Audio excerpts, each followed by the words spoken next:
This is a blog that's going to be a little bit of an eye opener, just with a dilemma that I'm currently in. Just because my loyalty is really to my family and to my kids, and from past experience of things that have happened to me with a certain person, and now that person, is there and helping out and has changed. And anyway, just to explain a little more about my status on Facebook, um,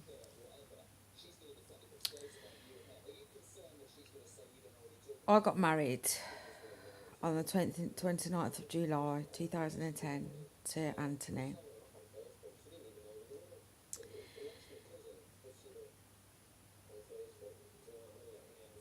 Family wasn't there, there was no one there really. It wasn't a day that I wanted. It wasn't a day that I'd be happy to say that it was a good day, but obviously it was quite sad for me because my family weren't there, and I would have loved to have had that princess moment where it's kind of like all about uh, the brides, um, and you get treated like a princess for the day, and you get your hair done and your makeup done, and the perfect dress and stuff like that. Well, I didn't exactly get that, but at the time and the place of where I was at in my life, I loved him enough to commit to him under any circumstances. And it shut my dad out, and it shut my mum out, and my brothers, and and we just sort of got married behind everybody's back. Initially, it was planned, and everybody was involved, but circumstances changed, and we just decided at that particular time that we were just going to do it on my own. But my eldest boy, John, obviously was involved. It was just him, me, and Anthony. But on the night time, Anthony got wasted, and a lot of people already know. Um, he hit me a few times. He wouldn't calm down. I was his wife. His wife should have, you know, been his wife. So the night of the wedding wasn't very good. Um, and I won't go into too much detail because it's just really sad, to be honest. But the bottom line is that he just hit me a couple of times, and he just wouldn't let me leave the house with the children, and I had to fight to get out of the house. And when we did get out of the house, me and the kids, I got the kids that initially went round to the neighbours at the time, and looked after us. And then um, when we thought he was asleep,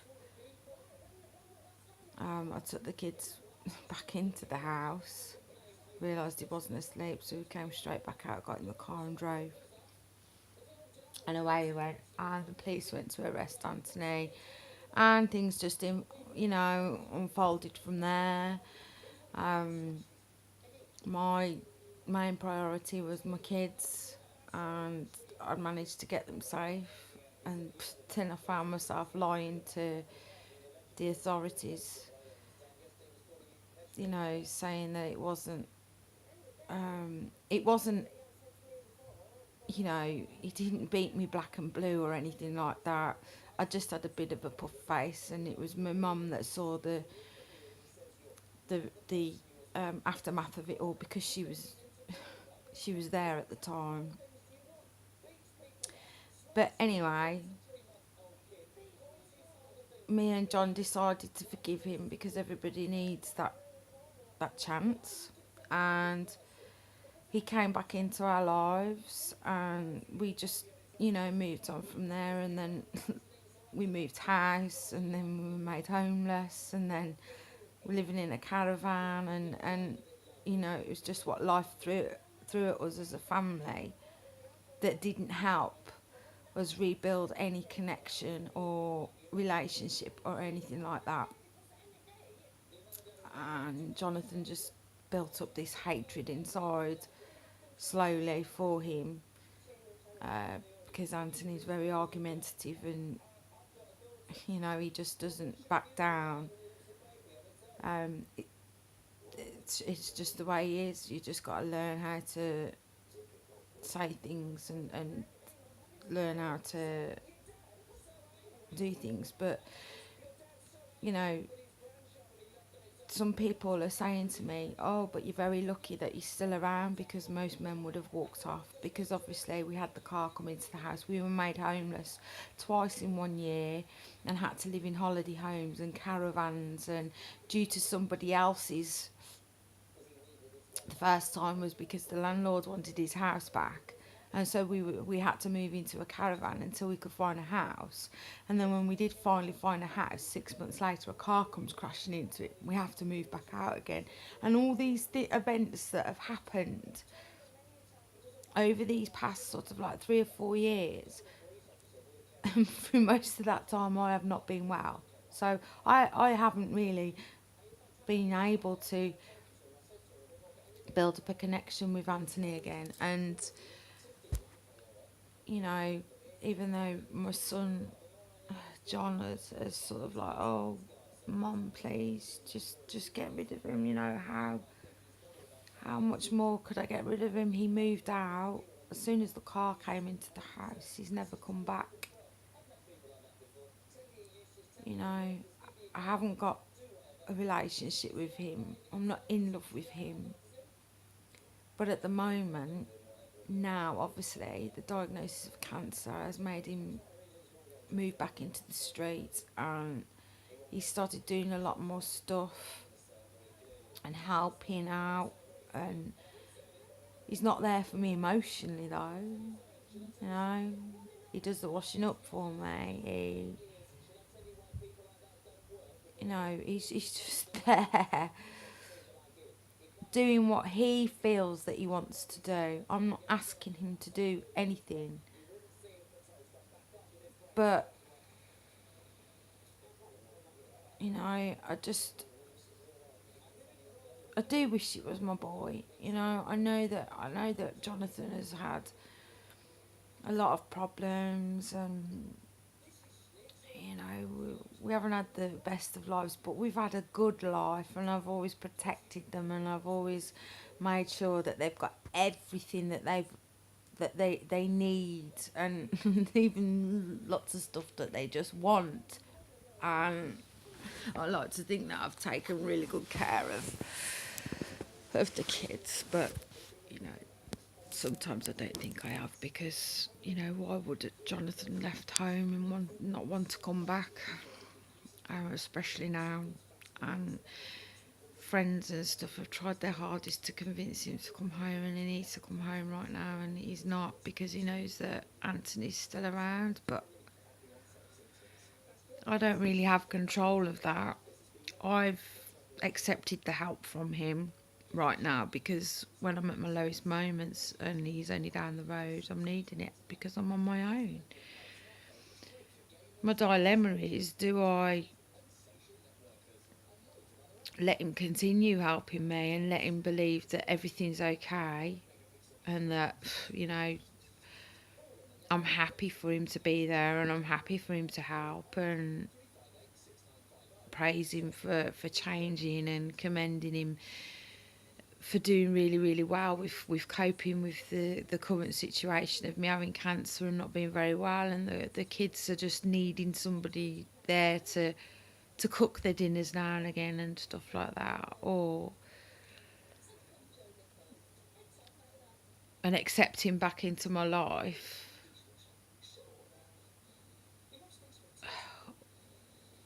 or do I stay loyal to my son who won't come home?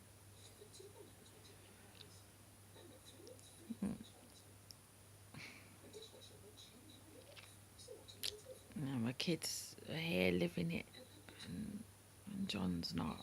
But I still love my boy, and I don't want him to come home if he doesn't want to, which he doesn't want to. I want him to build a life for himself, but ultimately I want to make sure that he's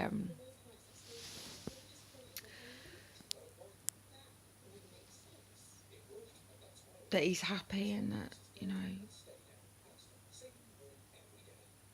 I know that he can do stuff for himself, like his washing and things like that. I taught him how to do it. I taught him how to cook. I taught him how to iron. I did all the things with him that, you know, that I'm doing more or less with the kids now when I can.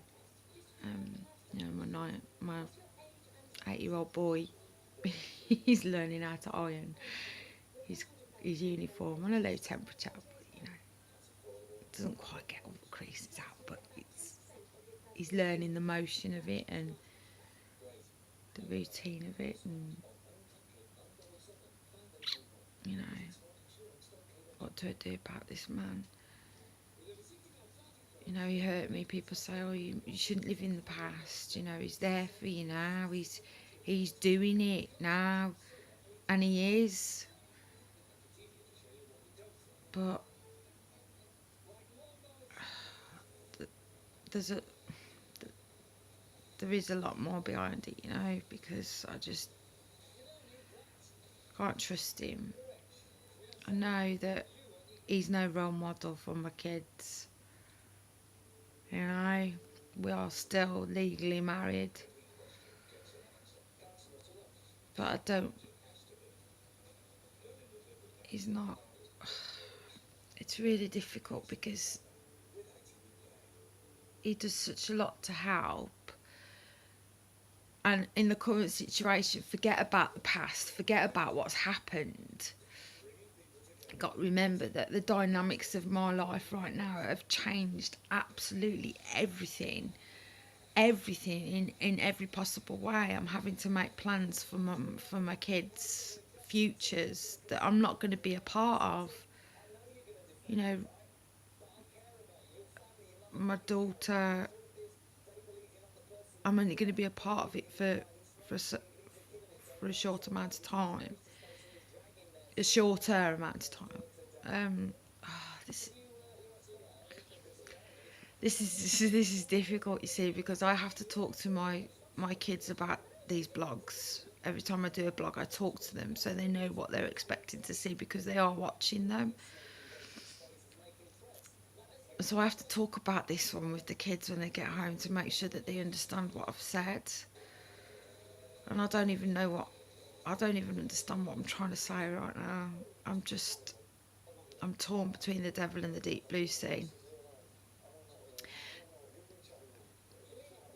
I don't want to hurt my son by Anthony being there in my last days and him not, but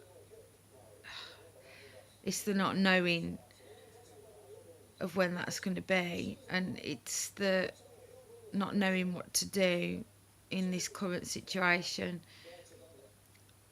Do I continue letting Anthony be there, helping out when I'm needing it in my most vulnerable moments? But the kids, you see, Lizzie, Molly and Dan, they like him being around. And they haven't got no grievances with him. But at the same time, I know that he's not the ideal role model at all. He's not me. He's not me. And that's what he's going to need to be right now if he wants to take this active role on of support for the kids. It's just... But I'm writing a book, but to be fair, I'm writing a book, but bit by bit it's probably coming over with YouTube on my channel anyway, so it's It's a dilemma. He did so many bad things towards me in the past that override the gods. But other than my neighbours who don't really know the full, they weren't there. Everybody's got a past. Everybody comes with a past, don't they? And they can't see. They just see the good that he's doing at the moment, and he is doing some good at the moment with supporting me to keep the house running, to keep the kids entertained, and they're the main two things right now. And looking after me. But do I want him to be that one that's doing that? I don't know.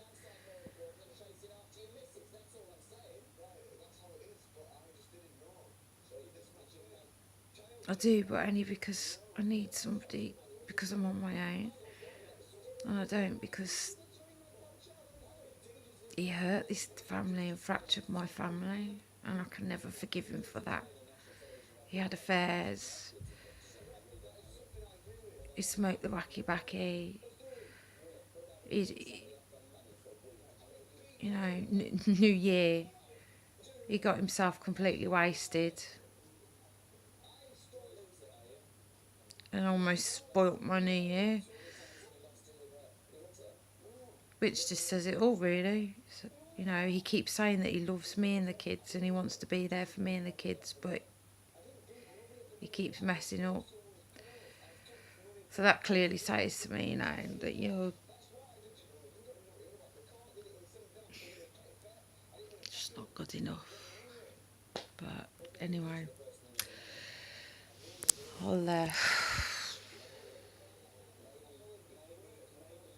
I don't have anybody down here. I can't move back home just simply because the kids have got lives here.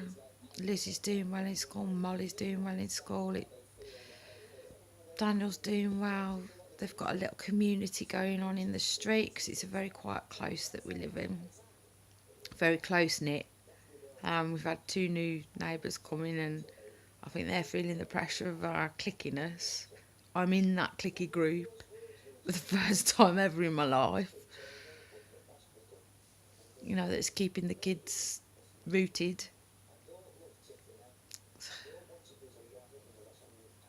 Yeah, there's harder and bigger decisions that